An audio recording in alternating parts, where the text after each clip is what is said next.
Hola, buenos días a todos. En esta ocasión vamos a platicar relación a una infección que actualmente es muy prevalente, que desafortunadamente sigue todavía siendo una causa frecuente de motivo de consulta.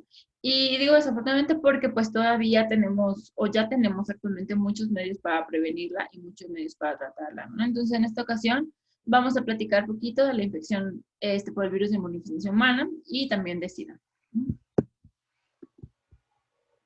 Bueno, el virus de inmunodeficiencia humana es un lentivirus, es de la familia Retroviridae, causante del síndrome de inmunodeficiencia adquirida. Su característica principal consiste en un periodo de incubación prolongado que va a desencadenar o genera enfermedad después de varios años. Para esto principalmente tenemos dos tipos o dos subtipos, que es el VIH tipo 1 y el VIH tipo 2. Aquí en el continente americano, muchísimo más frecuente el tipo 1. El tipo 2 es muchísimo más prevalente en el continente africano.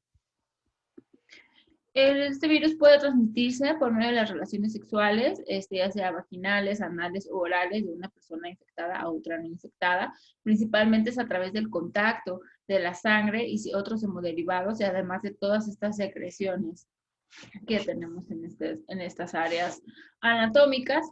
En pacientes que tienen pues el paso por medio de algún hemoderivado, pueden ser también porque comparten agujas o jeringas contaminadas y también, aunque ya es muchísimo menos frecuente, los que reciben alguna transfusión o un hemoderivado contaminado, realmente con todas las medidas de precaución y con todos los estándares de seguridad que tenemos actualmente en los bancos de sangre, esta termina siendo la última posibilidad de transmisión, ¿no? Realmente muy baja la probabilidad. Entonces, los métodos más comunes pues siempre van a ser a través de la vía sexual. Y el otro tema también muy importante o un método que desafortunadamente en pediatría lo seguimos viendo es la transmisión perinatal, ¿no? Entonces la transmisión vertical de madre a hijo es algo desafortunadamente todavía bastante frecuente en nuestro país. Y es algo que podemos prevenir con una adecuada información. En cuanto a la epidemiología, tenemos que desde 1981 fue el primer año en que se describió el primer caso, ya descrito como tal, como infección por virus de inmunodeficiencia humana. Previamente pues se había estado estudiando, se había estado observando a pacientes homosexuales con infecciones oportunistas, principalmente por neumocistosis o algunas otras infecciones clínicas invasivas, y de ahí fue que se empezó a estudiar este agente detectándolo por primera vez en este año. De ahí para adelante, pues desafortunadamente ha sido otra gran epidemia a nivel mundial. Aproximadamente 60 millones de personas se han visto afectadas por este virus y de todas ellas 20% han fallecido, ¿no? Entonces aquí, al menos hablando específicamente de América Latina, Brasil es uno de los países con muchísimo más prevalencia, México le seguía en segundo lugar, Haití, Colombia, Argentina, ¿no? Y esto muy secundario también a la falta de a veces de información para la prevención. Aquí en México, esta epidemia puede llamarse hasta cierto punto concentrada, hablamos de un 5% en la población de mayor riesgo y menos de 1% en la población en general, ¿no? Pero pues a qué nos referimos con esto, ¿no? Prevalencia, recordemos que son los números de casos en los que ya tenemos, en los que ya estamos detectados. Aproximadamente 170,000 personas se tenían detectadas ahorita, esto haciendo una prevalencia de 0.24%, ¿no? Casos notificados, nosotros tenemos aquí una red, ¿no? O una forma de notificación epidemiológica, que es el Centro Nacional para la Prevención y el Control de VIH-Sida, que es el CENSIDA, y a través de eso tenemos un censo o un control para nosotros ir detectando cuántos casos hay en todos y que todos ellos reciban el tratamiento que requieren o que necesitan. Lo que significa esto es que 2 de cada 1,000 personas vive con VIH, ¿no? Que es algo bien importante, ya que teniendo en cuenta pues la cantidad de personas que somos en el país. En cuanto a la incidencia, en el periodo desde el 83 hasta el 2019 fue de 176 casos por cada 100,000 habitantes. Esto es 4.6 casos por cada 100,000 habitantes, al menos el año pasado, ¿no? Entonces, sí se ha notado un incremento, ¿no? Y también mucho porque ha habido, creo, una mejor notificación y una mejor detección de los casos. En cuanto a la distribución por estados, siempre las zonas más urbanizadas o más centralizadas, ¿no? de población son los que pueden llegar a tener más casos porque terminan siendo lugares donde se concentran todos estos pacientes. Entonces, por eso Ciudad de México y Estado de México terminan siendo los primeros lugares, ¿no? Algo bien importante y que se ha ido detectando a lo largo de los años, Veracruz termina siendo también un estado altamente prevalente de SIDA. Estos son los casos notificados por estado según el año del diagnóstico, ¿no? Y entonces lo vamos viendo a lo largo del tiempo, como de todo, sigue o persiste siendo entre los primeros lugares tanto la Ciudad de México como el Estado de México, porque terminan siendo concentrados muchísimos pacientes aquí, y Veracruz, ¿no? Vean también que es una alta zona de este tipo de infección. Entonces, pacientes que nos lleguen de ahí o que sean originarios de ahí, que tengan alguna enfermedad oportunista, como ya vamos a platicar adelante, uno de los diagnósticos que debemos considerar siempre va a ser VIH. Cuando hablamos de población de riesgo, ¿a quiénes nos referimos? Entonces, son estos pacientes que presentan o que realizan prácticas sexuales de riesgo. ¿A qué nos referimos con eso? Es pacientes que tienen una vida sexual activa y que van a realizar prácticas sin ningún método de barrera, ¿sale? Entonces, no es juzgar a nadie, no incluir a nadie, pero simplemente cualquier persona que tenga una vida sexual activa y que no utilice un método de barrera, independientemente de su preferencia sexual, es un paciente de alto riesgo, ¿no? ¿Por qué? Porque el riesgo de la acción en el método que nos vamos a contagiar, pues va a ser principalmente por vía sexual. Entonces, esto es bien importante tenerlo, ¿no? Otras personas que podríamos nosotros considerar de riesgo, pues es un compañero sexual donde una persona ya esté de un diagnóstico de VIH y que esta persona no tome adecuadamente su profilaxis, ¿no? Entonces es una opción.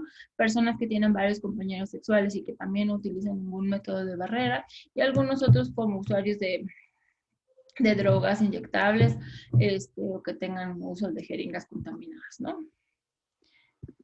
Aquellos expuestos a condiciones de riesgo, diversas actividades sexuales, pues también transfundidos con sangre o hemoderivados que no hayan sido sometidos a detección de VIH, aunque les repito, esto actualmente es muy raro, ¿no? Todos los estándares de bancos de sangre en la actualidad requieren forzosamente una detección de anticuerpos de VIH antes de poder asegurar que esa sangre es segura, ¿no? La utilización de drogas, pues es evidente. Otra situación, como ya hemos comentado, hijos de madres de mujeres ya infectadas, o sea, son mamás que, o dos escenarios. Un escenario es de que ya sepan que tienen VIH y no tengan todas las medidas de prevención necesarias para evitar la transmisión perinatal. O dos, es de que no sepan que tienen infección por VIH y se les detecte justo en el momento del embarazo, ¿no? Entonces, esas son las dos opciones y es algo bastante frecuente, ¿no? Desafortunadamente en nuestro país.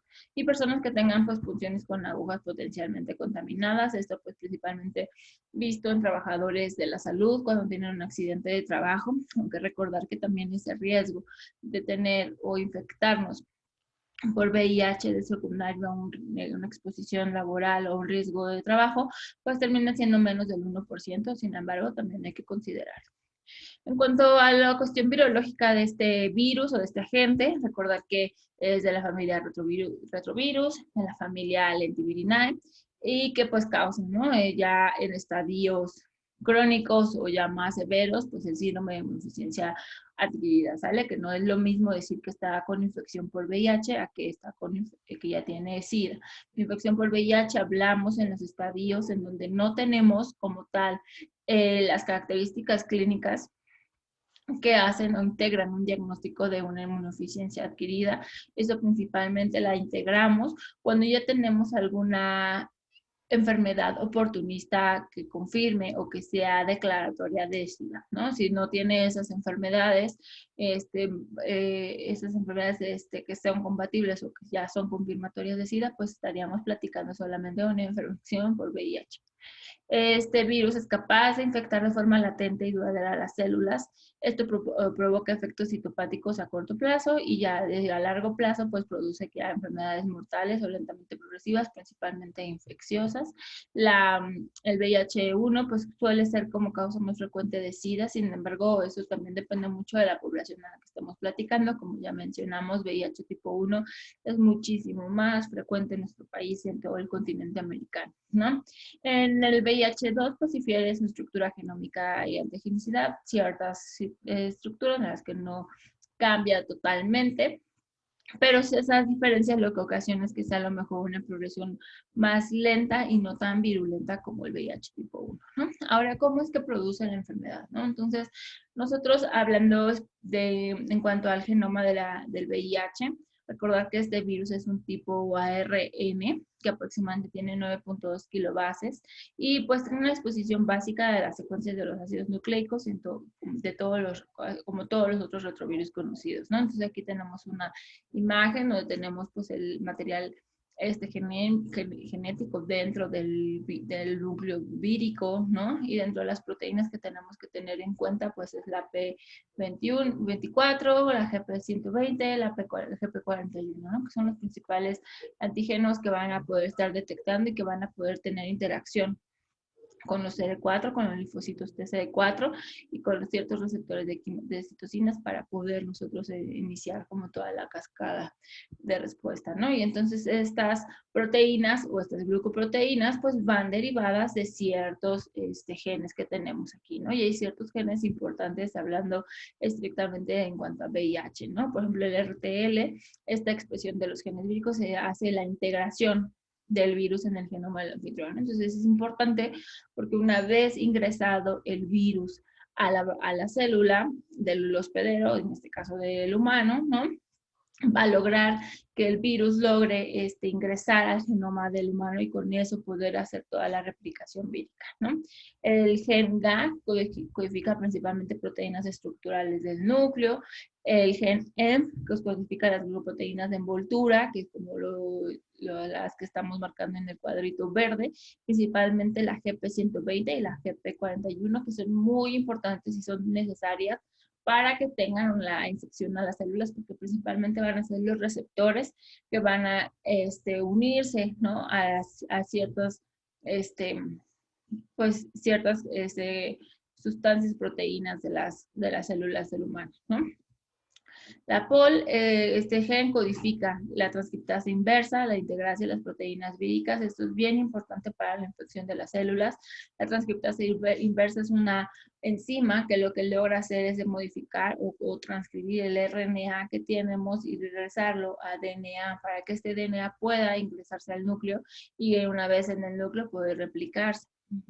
Los productos, todos estos productos de todos estos genes regulan la replicación del virus y lo que logran al final de cuentas es una evasión inmunitaria y esto principalmente porque modifican mucho los receptores de los CD4 que hacen que no se detecte que tengan una infección interna por esto, ¿no? Entonces el mecanismo de entrada es a nivel principalmente sexual, ¿no? Y aquí vamos a tener dos receptores muy importantes dentro de los linfocitos T, ¿no? El CCR5 y el CXCR4. Estos se expresan principalmente en los linfocitos T, el CXCR4, y los CCR5 principalmente en macrófagos y algunos otros linfocitos. Y la importancia de esto va a ser esto, que vamos a tener aquí al virión del VIH, ¿no? Y aquí tenemos a la membrana del huésped, ¿no? Entonces, dependiendo, ya lo platicamos, tenemos la GP41, tenemos la GP20, y aquí tenemos la membrana de un CD4, ¿no? Esto es un CD4 y entonces lo que tenemos es esta utilización de estos receptores, ¿no? En este caso CXCR4 y CXCR5 y lo que hace es que logra que haya una unión de la envoltura o de la cápside del virus hacia la membrana de la célula y esto hace como un canal. Y este canal lo que permite al fin y al cabo es un paso o una entrada hacia el material genético del virus, ¿no? Y entonces una vez esto activado, pues logra la penetración de la función de las membranas y penetra todo el material genético del virus y en esta forma empieza la replicación vírica, ¿no? Es algo bien, bien importante. es el punto de entrada y el punto de partida de toda la infección por este agente, ¿no? Entonces, hay otros receptores, ¿no? Que van a estar incluidos, ¿no? Y entonces, en cuanto hablando, ¿qué pasa una vez? Esto es a nivel de la membrana, y es bien importante que recuerden estas sustancias, ¿no? Entonces, los puntos importantes va a ser la GP41, la GP120 en cuanto a los antígenos del virus, y en cuanto a los receptores de la célula, la CCR5 y la CXCR4, ¿sale? En cuanto al ciclo vital del virus, aquí vamos a tener, pues ya una vez que logramos tener la fusión de las membranas y logramos y se introdujera principalmente todo el material genético, digo, las membranas estas terminan fusionándose y haciéndose una sola membrana, ¿no? Pero aquí ya tenemos el genoma, ¿no? Este genoma, recordemos que ya dijimos que es ARN del VIH. Esto pues mediante la transcriptasirvesa, que también es una enzima muy importante en este virus, lo que vamos a hacer es que se va a sintetizar de ARN a ADN, ¿no? Recordar que nosotros aprendimos en nuestras baterías básicas, ¿no? Que siempre va de ADN a RNA y de ARN a proteínas, pero este virus logra desafiar como ese conocimiento que ya teníamos y logra con esta transcriptasa inversa regresar, ¿no? De ARN, lo que va a formar es ADN. Y entonces este ADN, una vez ya elaborado o sintetizado, lo que va a lograr es ingresar al núcleo de la célula y con esto hacer toda la replicación de su genoma junto con el genoma que tenemos en cada célula, ¿no? O sea, principalmente pues estamos hablando de linfocitos CD3, linfocitos, perdón, CD4, algunos macrófagos y algunos linfocitos, ¿no? Entonces esto ya hay una integración del provirus en el genoma celular. Esto lo que va a ocasionar es que va a volver a generar, se transcribe ARN, ¿no? De toda la célula, pero ya viene incluido el ARN del virus, ¿no? Este ARN ya como en cualquier otro mecanismo normal o trabajo normal de la célula, pues va a salir, va a llegar a los ribosomas, en los ribosomas va a sintetizar a todas las, o va a traducir todas las proteínas que requieren, ¿no? Y una vez que esto pasa, pues empieza a hacer las proteínas de ensamblaje, empiezan a hacer las proteínas de la cápside del núcleo y todas las otras proteínas necesarias para la generación del nuevo virión, ¿no? Van a expresar tanto los nuevos antígenos como son el GP120 y el GP41, y con esto pues se forma el nuevo virión de VIH, igual por la misma situación de la fusión de las membranas, pues logra hacer una nueva parte de la membrana aquí y se libera por exostosis, ¿no? Entonces, esto es lo que pasa, estas características y esta transcriptasa inversa es única de estos virus, de los retrovirus, ¿no? Entonces, es algo bien importante a tener, ¿no? Como ya lo mencionamos, pues estimula la expresión de estos genes, tanto en los linfocitos T infectados, principalmente CD4, donde también puede afectar a los CD8. Esto lo que hace es que hay activadores policlonales, dependiendo de algunas citocinas, ¿no? Ya lo vimos aquí, como la fitomaglutinina, las citocinas principalmente interleucina 12 y factor de necrosis tumoral, y algunas otras linfotoxinas. Eso también estimula, o esta generación de virus, o esta infección del virus en la célula va a estimular la expresión de ciertos genes macrófagos y monocitos infectados, y dentro de las principales citocinas que aquí tienen una gran importancia, pues va a ser interleucina 1, interleucina 3, interleucina 6, factor de necrosis tumoral alfa, linfotoxina, interferón gamma, estimulador de colonias de granulocitos principalmente, ¿no? Entonces, ¿qué pasa una vez que ya lo tenemos, ¿no? Entonces ya llegó la infección, principalmente pues a todo lo que es tejidos mucosos, tanto vaginal como anal, como oral, ¿no? De mucosa oral. Aquí pues una vez que ya tenemos esto, pues llega a los linfocitos T, que son tu célula blanco principalmente, aunque puede llegar a macrófagos, puede llegar a células dendríticas, puede llegar a otros linfocitos. Y esto lo que va a producir es principalmente muerte de estos CD4, ¿no? Todas estas células llegan a través de la vía linfática hacia los ganglios, y una vez estando ahí, pues también empieza con la infección a nivel linfático, ¿no? Al llegar al nivel linfático se produce una viremia, y al producirse esta viremia, pues hay una propagación de todo el virus por todo el cuerpo. Esto va a generar una respuesta inmunitaria con la liberación de anticuerpos con ciertos activadores específicamente para VIH, ¿no? Lo que va a hacer es que hay un control parcial de la replicación vírica, sin embargo, no se va a lograr eliminar del todo.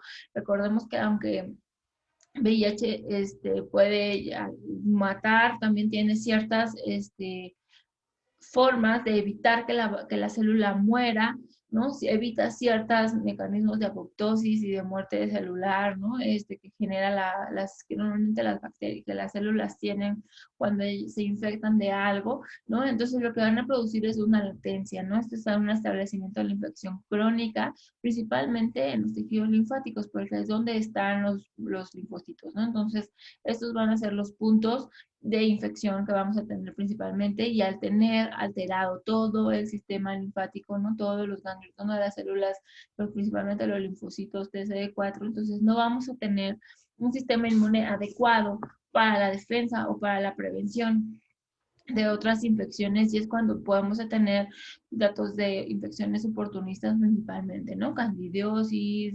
tuberculosis, infecciones fúngicas invasivas, aspergillos, streptococosis, citoplasmosis, ¿no? Entonces es bien importante todo esto. Al no haber control ahí, pues sigue un aumento de la replicación vírica, ¿no? Y entonces esto se debe principalmente porque las células T se estimulan, ¿no? Entonces, estas células T se van a estimular con las infecciones que llegan. Un paciente que tiene VIH, que se infecta de alguna enfermedad oportunista, termina siendo un ciclo vicioso, termina siendo un ciclo donde la infección estimula los CD4 y los CD4 estimulados o activados van a estar reproduciéndose y replicando también el virus del VIH, ¿no? Y entonces, mientras más activos estén para tratar de combatir la infección que están detectando, pues más VIH van a producir. Y entonces, al haber más VIH, más CD4 van a morir, y entonces terminamos con poquitos CD4 y con muchas infecciones que pues no tienen, ¿no? Alguna resistencia alguna. Y al haber todo esto, pues es una destrucción franca del tejido linfático, y es cuando tenemos ya el diagnóstico como tal de SIDA. Para las manifestaciones clínicas hay muchísimas, ¿no? Realmente las podemos dividir de una forma práctica en tempranas y tardías. En cuanto a las tempranas, recordemos que algunas personas con VIH no presentan síntomas hasta que transcurrieron meses, incluso años, incluso después de contraer el virus, ¿no? A lo mejor no todos van a tener ningún síntoma al momento. Se refieren en los libros o en la literatura que alrededor del 80% pueden estar desarrollando algo que se llama síndrome retroviral agudo, lo van a encontrar también como un síndrome tipo mononucleósico, y aquí lo que encontramos son síntomas pues realmente inespecíficos. Pueden tener un poco de fiebre, ataque al estado general, a lo mejor un poco de crecimiento ganglionar, pero realmente es muy inespecífico, tiende a autolimitarse, y desafortunadamente, al ser tan inespecífico, en muy pocas ocasiones logramos hacer el diagnóstico en este momento, ¿no? Porque realmente mientras más temprano, más oportuno logremos instaurar nuestro diagnóstico, pues el pronóstico de nuestro paciente va a ser muchísimo mejor a largo plazo, ¿no? Los primeros síntomas que podemos detectar, esto ya 2 a 4 semanas posteriores, pero como lo comento, no necesariamente, desafortunadamente muchas veces los podemos detectar incluso hasta meses después, ya cuando tienen pues datos ya más graves, o tienen datos de una infección oportunista agregada, ¿no? Entonces, otro de los datos que nos deben hacer sospechar que tenemos una infección por VIH, pues fiebre, escalofríos, artralgias, mialgias, diaforesis, astenia, dinamia, candidiasis que no mejoran pese al uso de medicamento, candidiasis que son ya pues más severas, que presentan datos de disfagia, que presentan datos de limitación para la alimentación, ¿no? Entonces, en esos casos y en esas características tenemos que estar obligados a sospechar que estamos cursando con la infección por VIH. Adenomegalias que también no mejoran o no revierten el manejo convencional es un dato que también nos tiene que hacer sospechar. Y ya las tardías, pues hablamos ya en pacientes que ya son, pues ya tienen una afección o una infección crónica.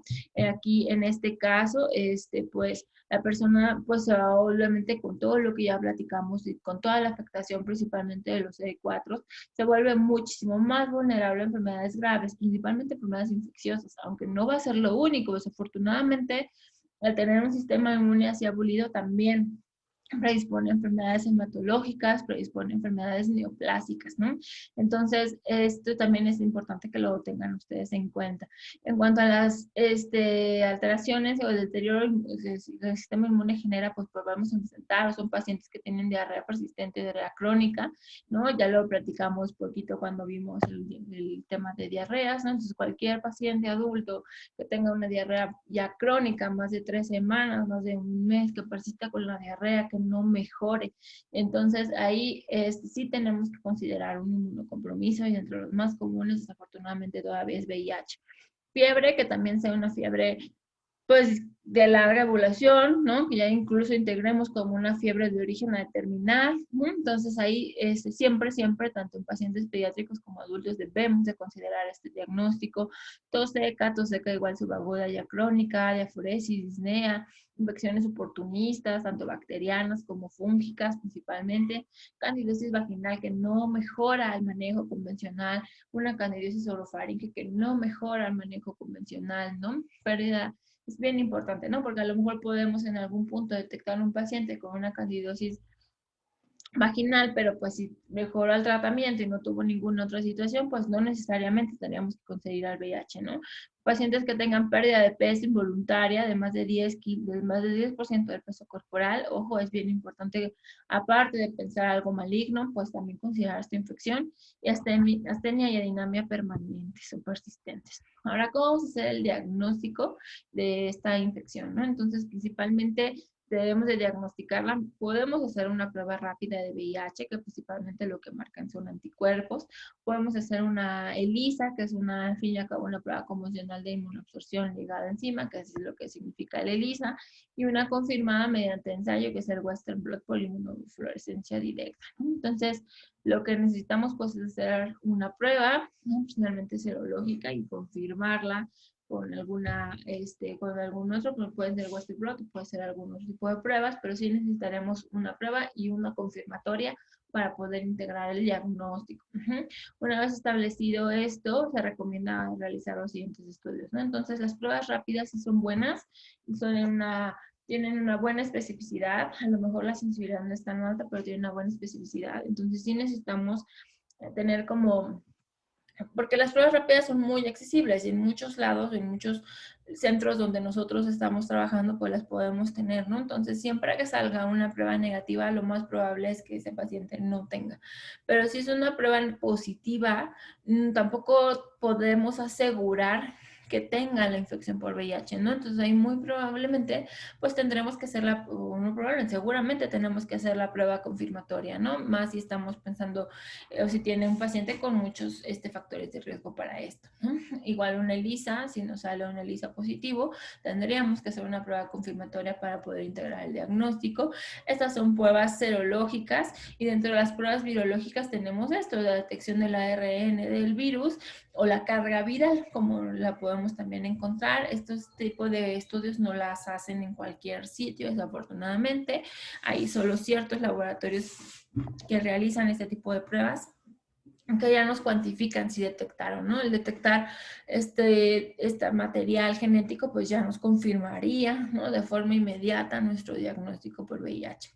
También necesitamos otros estudios cuando lo estemos considerando, biometría hemática, ¿no? ¿Por qué? Porque requerimos ver cómo están todo el resto de las células sanguíneas y algo bien importante aquí, pues la cuenta de linfocitos, tanto CD4 como CD8, que son los principalmente afectados y que también esto nos va a ayudar muchísimo para la clasificación de nuestra infección, ¿no? Dependiendo de los niveles de linfocitos que tenemos, lo podemos clasificar en 1, 2 o 3, ¿no?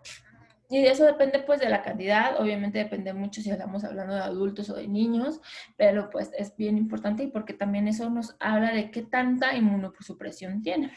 Un paciente VIH no necesariamente lo tenemos que catalogar siempre como inmunocomprometido, ¿no? Si es un paciente que tiene buen apego a su manejo, que se toma sus antirretrovirales diario, que tiene sus controles periódicos y evita como otros factores de riesgo para infecciones agregadas, ¿no? Llega un punto en que los CD4 y los CD3 restablecen sus niveles normales y entonces eso es bien importante también como para el control, ¿no? Y para saber como otras medidas que tenemos que tomar con este paciente, ¿sale?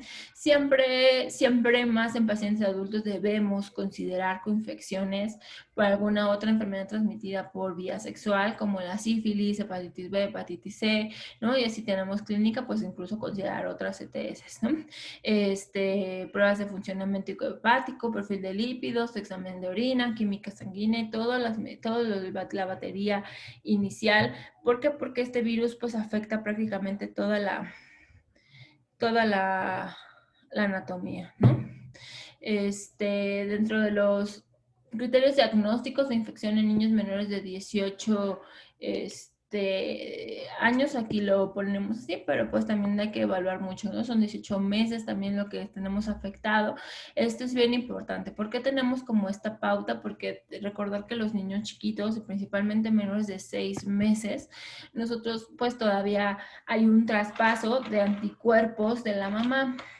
Y el que nosotros detectemos anticuerpos de la mamá, de anticuerpos en un niño chiquito, en un lactante, no necesariamente tendría que asegurarnos que el bebé tiene la infección por este virus, ¿sale? Entonces aquí necesitaríamos obligadamente una prueba virológica, o sea, detectar el material genético para poderlo asegurar, ¿no? Entonces, por eso presuntivo, niños nacidos de madre con VIH, independientemente de la profilaxis que ahorita vamos a practicar, que la prueba de ELISA sea positivo, pues eso, pero eso es como el corte, ¿no? El criterio de clínico, pues es saber que si la mamá tiene VIH y ahí que el niño tenga ciertas manifestaciones clínicas que lo sugieran, ¿no?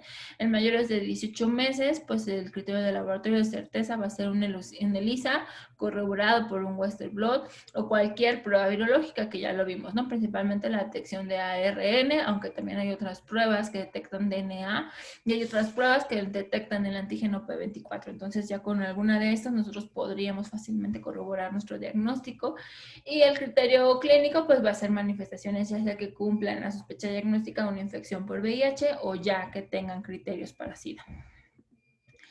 Los criterios de referencia o cuándo vamos a saber, pues realmente el tratamiento antirretroviral debemos iniciarlo en todo paciente que tenga una enfermedad definitoria de SIDA. Estas enfermedades definitorias de SIDA, así las pueden encontrar fácilmente, realmente no ponemos todas porque son muchísimas, pero pues son pacientes ya con enfermedades, con infecciones fúngicas invasivas severas, por ejemplo, con algunas otras enfermedades víricas también sistémicas o diseminadas, infecciones, por ejemplo, por neumocistis, alguna otra enfermedad, por ejemplo, sarcoma de Kaposi. Entonces son varias enfermedades que ya son, por la cuestión de su gravedad, representan que el paciente va a tener un inmunocompromiso muy severo y que entonces todos estos pacientes que tengamos estas enfermedades definitorias son pacientes que siempre sí vamos a tener que iniciar de forma oportuna los tratamientos antirretrovirales. Cuando tengan un CD4 menor de 150 células, a todas las mujeres embarazadas, pacientes con diagnóstico de nefropatía asociada a VIH, pacientes coinfectados, por ejemplo, con hepatitis B, que en adultos es algo muy frecuente encontrar, ¿no? Y además en pacientes con infección crónica sintomática, ¿no? ¿Cuántos debemos de por ejemplo, en niños, ¿no? A lo mejor todos estos criterios terminan siendo lo mismo, pero evitamos a lo mejor, ¿no? O sea, hay como ciertas situaciones y tenemos un paciente que está prácticamente asintomático, ¿no? Y que tiene un CD4 todavía, no ya para mostrar datos de inmunocompromiso, pues probablemente ahí a lo mejor tendríamos un poco de tiempo para iniciar un poco de de vigilancia. Entonces, estas son las guías que tenemos aquí a nivel de nuestro país, ¿no? Entonces, tenemos ya un paciente con diagnóstico por infección por VIH, tenemos que hacer toda la evaluación clínica completa y también, o sea, para buscar coinfecciones y para buscar algunas otras alteraciones, tanto a nivel renal o hepático. Ya aquí toca evaluar, ¿tiene síntomas o signos por una infección oportunista de las que hemos estado platicando? Si no tiene, hay que estudiar todos los estudios generales y debe ser mandado a un especialista, ¿sale? Aquí en nuestro país no es una situación que cualquier médico pueda indicar los antirretrovirales. Hay centros especializados, hay centros de concentración donde tienen el acceso a este tipo de medicamentos. Estos tipos de medicamentos son entregados a nivel de pues para nivel de gobierno y son gratuitos para todo el paciente que tenga con infección por VIH, ¿no? Entonces es bien importante. Ahora, si tiene algún síntoma que sí requiere tratamiento, pues se hospitaliza, ¿no? Se debe de mandar también con un especialista en enfermedades infecciosas como para evaluar qué tratamiento requiere y cómo se van a iniciar el manejo antirretroviral.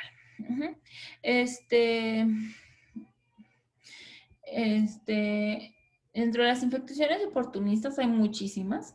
Realmente no es el fin de la plática comentar cada una de ellas, pero sí hay algunas que vale la pena comentar, ¿no? Dentro de las infecciones fúngicas, la candidiasis o la candidosis es dentro de las más frecuentes, no solamente en este paciente, sino en muchísimos otros pacientes con algún cuadro de inmunocompromiso. Afecta a mucosas, ¿no? Es raro cuando puede presentar candidemia, pero sí lo puede presentar. Más cuando tenemos pues pacientes graves, ¿no? Normalmente las principales mucosas afectadas va a ser la oral, la faríngea y la vaginal, y esto pues en algunas ocasiones puede incluso llegar a otros datos clínicos, ¿no? El diagnóstico, pues generalmente lo hacemos en cultivo o un examen en fresco para encontrar las hifas y las pseudobifas. El tratamiento, pues dependiendo de la cándida que estemos tratando, hablamos de fluconazol, si es una cándida albicans, y si esta cándida es sensible, desafortunadamente también el uso indiscriminado de antibióticos también ha generado resistencias a nivel de los hongos. Entonces, pues dependiendo si encontramos resistencia o algún otro tipo de especies que no son albicans, entonces probablemente tendríamos que iniciar algún manejo de segunda línea.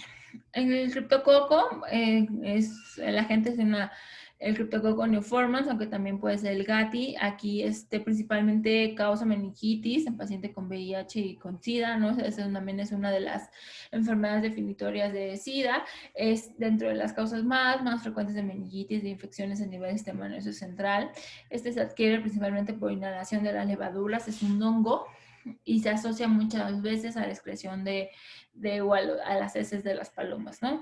Afecta en pacientes muy inmunocomprometidos que tienen un mal apego, un mal control y produce un cuadro subagudo de meningitis, lo que llaman el líquido cefalorraquídeo de la atención, son plebiocitosis, deprimino linfocitario, tiene marcada hipoglucorraquia y una hiperproteinorraquia importante, ¿no? Y entonces aquí lo que vamos a hacer, lo que logramos detectar en el diagnóstico, pues va a ser las estructuras típicas. Esto lo hacemos con una atención que se llama tinta china y aquí lo que alcanzamos a ver es toda la cápsula completa del criptococo, ¿no? Nosotros cuando vemos al microscopio esto, debemos de mandar la confirmación y con esto detectamos incluso hasta la especie, ¿no? El tratamiento es un poco complicado, desafortunadamente 5-frutosina es un agente que no tenemos en nuestro país y es difícil este tipo de manejos porque requieren terapias prolongadas, ¿no? A lo mejor las primeras semanas intravenoso y ya después requieren manejo prolongado con antimicóticos.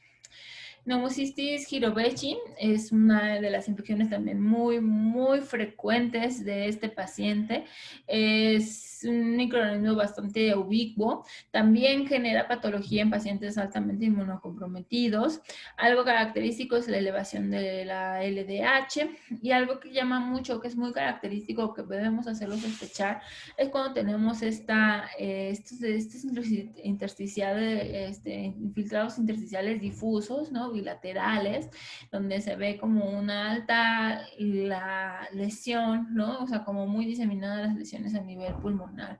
Es una neumonía de evolución subagudo, hay hipoxemia progresiva, no necesariamente presentan fiebre, no necesariamente presentan datos de gravedad o de forma aguda como en otro tipo de bacterias, y pues también es bien importante en este tipo de pacientes, ¿no? El diagnóstico, pues podemos hacer varias tinciones, ¿no? O algún dato de inmunofluorescencia principalmente. El tratamiento de elección pues sigue siendo hasta ahorita trimethoprim. Hay algunos otros que utilizamos principalmente cuando tenemos una alergia importante a las sulfas, pero en general la mayoría de los pacientes responden muy bien a trimethoprim. Dentro de las parasitosis hay muchísimas también, pero hablando específicamente de Toxoplasma gondii, es más frecuente también asociado a infecciones del sistema nervioso central. Es frecuente que produzca compulsiones, que produzca datos de encefalopatía, ¿no? Y esto pues es principalmente por la transmisión de las heces, o estar en contacto con las heces de los gatos, que son los que liberan a este parásito. Suele transmitirse por el contacto felino, o a lo mejor al momento de ingerir algunos tipos de carne, principalmente por ejemplo cerdos, que pueden estar contaminadas. El cuadro característico pues pueden presentar abscesos o pueden causar calcificaciones cerebrales, y dependiendo de la localización de estas es donde se va a presentar los datos de focalización y los síntomas y los signos que vamos a hablar, ¿no? Puede ser que también la hayamos detectado en niños, ¿no? Que estamos hablando de la congénita, pero principalmente aquí a lo que nos referimos es esta encefalitis en pacientes inmunocomprometidos. Puede dar otras alteraciones, pero es muchísimo más frecuente que cause infecciones a nivel nervioso central. El diagnóstico pues lo hacemos con las imágenes características en anillo, a nivel del estudio de imagen. El tratamiento de primera elección, pues la pirimetamina es como un principal, aunque tiene el efecto adverso de la leucopenia, y que estamos ante un paciente que pues tiene la afectación principalmente en los leucocitos en los CD4, pues ahí tenemos un gran problema de vigilancia. Algún otro manejo de segunda elección, clindamicina con pirimetamina, pero pues sí es un tratamiento pues complicado. Dentro de los parásitos intestinales también tenemos muchísimos, y son datos muy frecuentes de diarreas crónicas o diarreas persistentes. El Cryptococcus, el Sporidium, permítame tantito. Dentro de los parásitos intestinales que tenemos, Cryptosporidium es dentro de los muchísimos más frecuentes que pueden producir diarrea crónica en este tipo de pacientes. Isospora también es algo muy frecuente que podemos encontrar, ciclospora, ¿no? Y todos esos principalmente van a generar ese tipo de diarreas que pueden generar incluso malabsorción, pérdida de peso y algunos otros datos agregados, ¿no?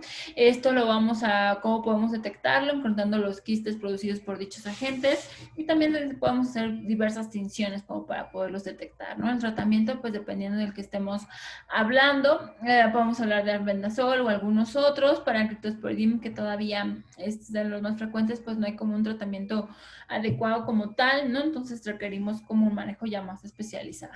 En cuanto a la leishmania, que también es algo bastante frecuente y es una causa importante de síndrome febril en pacientes con VIH, este típicamente va a cursar con hepatoesplenomegalia, fiebre de la revolución o fiebre originaria de terminar, diaforesis, citopenias, ¿no? El tratamiento de primera elección, anfotericina B, todavía termina siendo el adecuado. Puede haber algunos otros antiamoniales, ¿no? Y lo que tienden es a preservar localizaciones viscerales atípicas. Puede haber falsos negativos en las serologías, abundante presencia de mastigotes cutáneos y frecuentes recidivas. En cuanto a las infecciones bacterianas que podemos considerar en este tipo de pacientes, pues muchísimas, tampoco es la finalidad de la plática, pero pues Salmonella, Shigella, Campylobacter, Clostridium es algo bien característico también encontrar en este tipo de pacientes. Giardia, como datos también de una diarrea crónica, o datos con pacientes que tengan mala absorción. Isosporidium y Cryptosporidium también ya lo platicamos. Mycobacterium tuberculosis es algo bien importante de mencionar, porque es uno de los agentes que todavía nos causan una de las principales coinfecciones de estos pacientes. Produce pues clínica cuando hay un deterioro inmunológico grave. Podemos hablar, ya lo platicamos también un poquito en tuberculosis, podemos platicar de que sea una reinfección, ¿no? O una reactivación de la infección que puede tener el paciente. Y con una infección, pues o sea, una infección previa y un inmunocompromiso tan severo, pues generan la enfermedad, ¿no? De este paciente. Aquí lo importante al iniciar el tratamiento antituberculoso en pacientes infectados, debemos de tener la posibilidad, uno, de la interacción con los medicamentos. Realmente rifampicina es un fármaco que suele interaccionar con muchos antirretrovirales, entonces es importante tener en cuenta para el momento de hacer la elección de qué antirretroviral es el más adecuado para el paciente. Y punto número 2, deberíamos iniciar el tratamiento tuberculoso previo, ¿no? Para evitar alguna otra complicación y ya después iniciar los antirretrovirales. Aquí termina siendo el mismo esquema, ¿no? Que usamos normalmente para la TB y lo único que tenemos aquí es como la prolongación del tiempo dependiendo de la severidad del cuadro. Otro tipo de micobacterias que también suelen producir daño en este tipo de pacientes es el complejo de Mycobacterium avium, o las micobacterias lo van a encontrar también como atípicas. Esto también puede causar, puede ser infección localizada, pero también diseminada con fiebre de aforesis. Puede llegar a ocasionar a veces datos de linfadenitis o alguna alteración ganglionar, ¿no? Y principalmente, ¿no? Las afectaciones ganglionares. En primera elección, aquí no vamos a dar como tal toda la carga, toda la batería del otro Mycobacterium tuberculosis. Aquí pues generalmente damos claritromicina, etambutol y rifampicina. La bartonella pues también puede ser una causa frecuente de infecciones o de alteraciones en nuestros pacientes con VIH. Aquí es el agente etiológico considerado pues como enfermedad por arañazo de gato, pero además en este tipo de pacientes también produce un cuadro cutáneo vascular, una angiomatosis basilar cuya expresión a nivel visceral va a ser denominada peliosis hepática, ¿no? Este diagnóstico pues termina haciéndose por biopsia o por algún cultivo. El tratamiento de primera elección, los macrólidos. Con infecciones con virus también puede haber, ¿no? Principalmente citomegalovirus, es algo muy, muy frecuente. Puede producir retinitis, puede producir hepatitis, datos de enteritis, ¿no? Encefalitis, ¿no? Incluso algunos otros más. Realmente el tratamiento debe ser, de primera elección, el ganciclovir, que es el que tenemos más comúnmente, o ya en datos a lo mejor de que debamos pues ya estarlo como individualizando cada caso, pues valganciclovir puede ser una opción, y en casos de resistencia a foscarnet, ¿no? Pero es algo bien importante, este virus causa muy frecuentemente alteraciones. Virus del herpes simple produce la infección recurrente orolabial, genital o perianal, algunas veces puede incluso diseminarse un poco más por el tracto gastrointestinal, produciendo incluso esofagitis. El tratamiento pues de elección primero sigue siendo aciclovir. Virus de la varicela zoster, en este tipo de pacientes sí puede haber, ¿no? Pacientes que ya tuvieron el diagnóstico o el antecedente o la infección por varicela, pueden producir exacerbaciones de varicela zoster, pueden a veces incluir 2 dermatomos o más, ¿no? Y entonces es importante causa de morbilidad por el dolor que genera, ¿no? Entonces aquí, al igual que los herpes simples tipo 1, el aciclovir es el manejo de primera elección. Virus de Epstein-Barr puede asociarse, desafortunadamente. Recordar que Epstein-Barr también genera latencia, y si tenemos un paciente inmunocomprometido, el linfoma de Burkitt puede también generar, ¿no? Secundario a esta infección por Epstein-Barr. Puede haber otro tipo o focos donde tengamos ahí el agente como causante de esta neoplasia, ¿no? Entonces algo bien importante tenerlo en cuenta principalmente para eso. El virus humano tipo 8, ese también se ha implicado como la etiología de sarcoma de Kaposi y el linfoma primario de cavidad serosa, es algo también muy frecuente, desafortunadamente, en pacientes ya muy crónicos o con mal apego. El virus JC, ¿no? Derivado a John Cunningham, que fue como el que se le detectó, y principalmente es un virus que pertenece al género poliomavirus. Esto ya en fases muy avanzadas o en fases muy crónicas, donde ya no hay como una buena seguimiento del tratamiento, produce algo que se llama leucoencefalacia multifocal progresiva. Se presentan diversos cuadros neurológicos y pues el diagnóstico lo hacemos con tratamiento con la resonancia. No hay un tratamiento específico para este virus, mejoran con el inicio de los antirretrovirales. Coinfecciones con hepatitis C también es muy frecuente, es de las principales causas de hepatopatía crónica en pacientes con VIH. Entonces también tenemos ya varios esquemas, hay varias actualizaciones de este tipo de tratamientos para hepatitis C y el interferón pegilado de la ribavirina, pues son como los que tenemos, ¿no? Ahora, el tratamiento es un tema también muy amplio, no vamos a ahondar mucho en ellos porque no es la finalidad. Ustedes como médicos de primer contacto lo que tenemos que aprender es cuándo sospecharlo, cómo diagnosticarlo y en el momento de sospecharlo, diagnosticarlo, referirlo, ¿no? Eso es lo que tenemos que aprender. Aquí en México tenemos este tratamiento antirretroviral altamente activa. En muchos países se empezó ya también a implementar, ¿no? Y esto lo que habla es de instaurar 3 o más medicamentos, ¿no? Para que haya una eliminación o una disminución rápida, ¿no? El objetivo de esta terapia antirretroviral es evitar que este virus se replique, que cause más daño al sistema inmunológico y que haya un retraso, ¿no? En el desarrollo, por ejemplo, en pacientes con menores de 2 años, ¿no? Esto también previene la transmisión de VIH, ¿no? Recordar que indetectable es muy poco posible o muy poco factible que transmita el virus, ¿no? Y esto obviamente va a prevenir también la enfermedad de la infección perinatal. Hay diversas familias, les comento, no es la finalidad de detenernos a cada una de ellas, pero aquí ya recordemos al virus que ya teníamos, ¿no? Teníamos la transcriptasa inversa, que comentamos que es muy importante, tenemos al ARN, que es el material genético, su cápside, las principales proteínas, glicoproteínas, que son la 120 y la 41, y otras enzimas que necesitamos como para la fusión y la integración, ¿no? Como la integrasa y la proteasa que nos van a ayudar a colocar el material genético donde debe de estar, ¿no? Y de ahí, de todo esto, teniendo todo esto en cuenta, pues vamos viendo dónde actúa cada uno, ¿no? Entonces tenemos inhibidores de la transcriptasa inversa no nucleósidos, de la transcriptasa reversa nucleósidos, inhibidores de la proteasa, antagonistas de la proteína CCR5 e inhibidores de la integrasa, ¿no? Y aquí vamos viendo en cada uno dónde va, ¿no? Entonces si tenemos aquí el ARN y tenemos inhibidores de la transcriptasa inversa, entonces no va a haber el paso para pasarlo a ADN y si no hay paso de ADN no se va a generar todo esto, ¿no? Si tenemos inhibidores de la entrada, entonces no va a haber esta unión con los receptores y el virus no va a entrar. Si hay inhibidores de la integrasa, pues igual no va a formarse del ADN que ya llegó hasta acá, no va a generar el ARN mensajero ni el ARN viral. Si tenemos inhibidores de la proteasa, lo que va a hacer es que no va a formarse las proteínas necesarias para la formación del virus. Entonces todos ellos los vamos a uniendo, los vamos sumando, dependiendo ya de cada tipo de paciente, dependiendo de la edad, dependiendo de las comorbilidades que tenga, para establecer el mejor método, el mejor tratamiento para este paciente, ¿no? ¿Cuándo debemos iniciarlo? Pues ya lo comentamos, a todos aquellos que ya tengan el diagnóstico de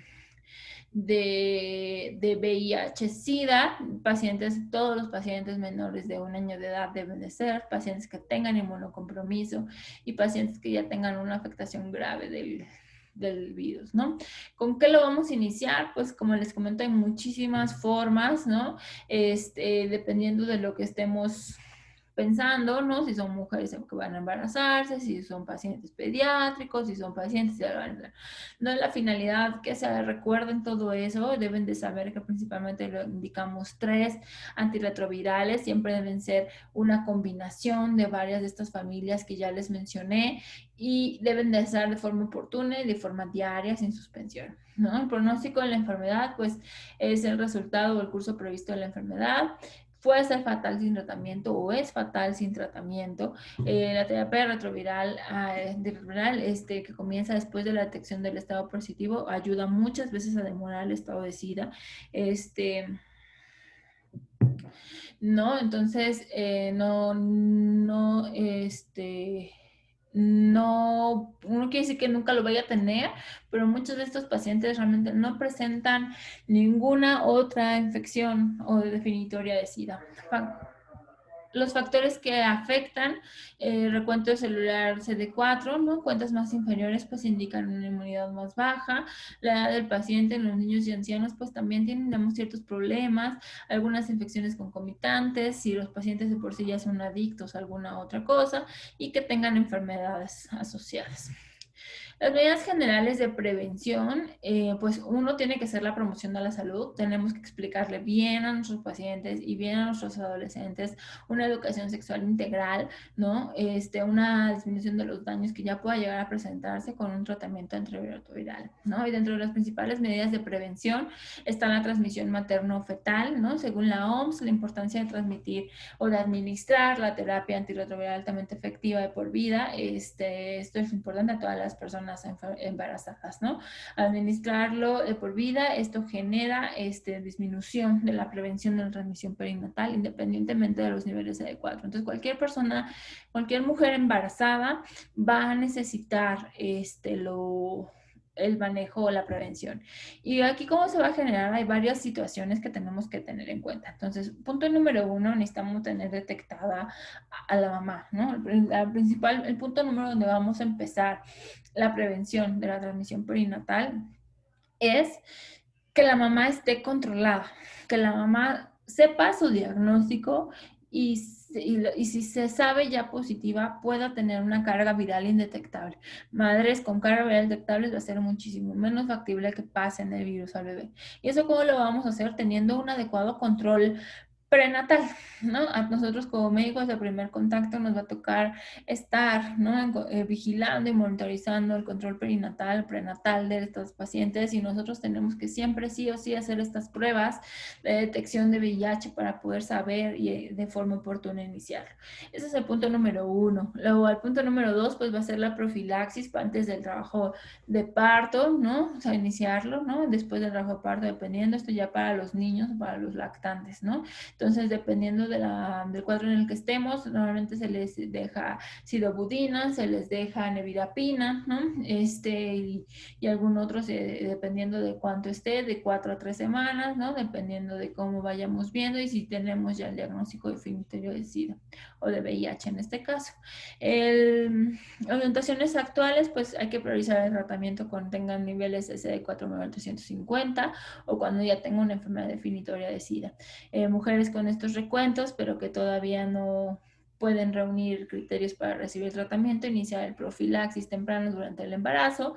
La lactancia materna es un tema porque también dentro de las pocas contraindicaciones que tenemos actualmente para eso es la eliminación o la suspensión de la lactancia materna, ¿no? Entonces, para la transmisión materno-infantil o perinatal, lo que tenemos que hacer es, 1, tener una mamá controlada.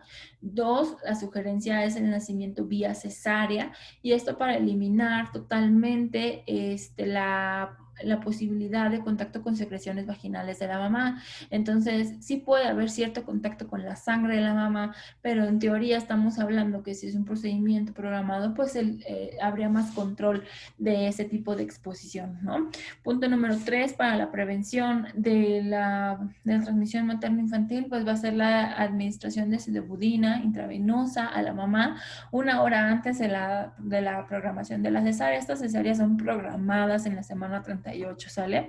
Y en tercer punto es iniciar al bebé los antirretrovirales, como les digo, ya dependiendo mucho de las guías que estemos siguiendo, del genotipo del que ya tengamos detectado a la mamá, iniciamos antirretrovirales como profilaxis y les hacemos pues un seguimiento ya al bebé, ¿no? Para poder o confirmar la infección o descartar la enfermedad, ¿no? La lactancia se sugiere suspenderla. Hay países donde pues desafortunadamente la cuestión socioeconómica es muy precaria y pues muchas veces las mamás no tienen otra manera, ¿no? Que alimentar a sus bebés más que con seno materno, pero realmente en nuestro país creo que se ha encontrado la manera de poderlo asociar, ¿no? Factores maternos que pueden aumentar el riesgo de transmisión, pues ya lo mencionamos, que la mamá no esté bien controlada durante su embarazo, que el trabajo de parto sea por vía vaginal y que no tenga o sea, que tenga ya rotura de membranas, ¿no? Y que tenga una lactancia materna, ¿no? El embarazo no parece tener como un efecto de la infección por VIH, ¿no? Las pacientes pueden tener sin ningún problema embarazarse y tener como todo su manejo, todo su seguimiento adecuado para poder tener eso, ¿no? Entonces, dentro de las profilaxis que tenemos, pues ya elegimos acidobudina y nevirapina, esto para el paciente. También no pretendo que la finalidad sepan esta parte, pero sí que entiendan que hay situaciones que tenemos que tener en cuenta nosotros como primer contacto, ¿no? Atención prenatal, pues ya lo dijimos, pues principalmente consejería y detección, ¿no? Y pues también hay ciertos regímenes tanto para la mamá como para el bebé, ¿no? La leche artificial, pues obviamente tiene ciertas ventajas, ¿no? O sea, no va a tener ninguna posibilidad de transmisión por VIH, pero pues es importante tener como muy en cuenta el contexto de nuestro paciente, ¿no? Entonces, es un tema bastante extenso, es un tema bastante complejo. Afortunadamente cada día tenemos muchísimo más información para ello. Entonces, pues ahorita lo importante es que ustedes entiendan principalmente eso, cuándo lo vamos a detectar, ¿no? ¿Cuáles son las personas de riesgo? ¿Cuáles son el método de transmisión? ¿No? ¿Cómo podemos nosotros adquirir la infección en nuestros pacientes? Y entonces con pacientes ustedes que puedan instaurar una detección oportuna y un envío, una referencia oportuna, ¿no? Actualmente, afortunadamente en nuestro país es una enfermedad que está altamente fácil poder adquirir el medicamento, ¿no? Hay muchísimas clínicas de VIH en todo el país. Hay ciertos hospitales ya de tercer nivel o segundo nivel que tienen, ¿no? El acceso a estos antirretrovirales. Entonces, solamente es enviar, hacer la referencia y poder tener como este tipo de pacientes, ¿sale? Igual estaremos pues resolviendo más dudas y ahondando más en algunos puntos importantes en la clase, pero pues igual este fue un panorama general para que ustedes puedan tener una idea de ¿sale? Entonces nos estamos viendo en la clase y eso sería todo en esta ocasión. Hasta luego.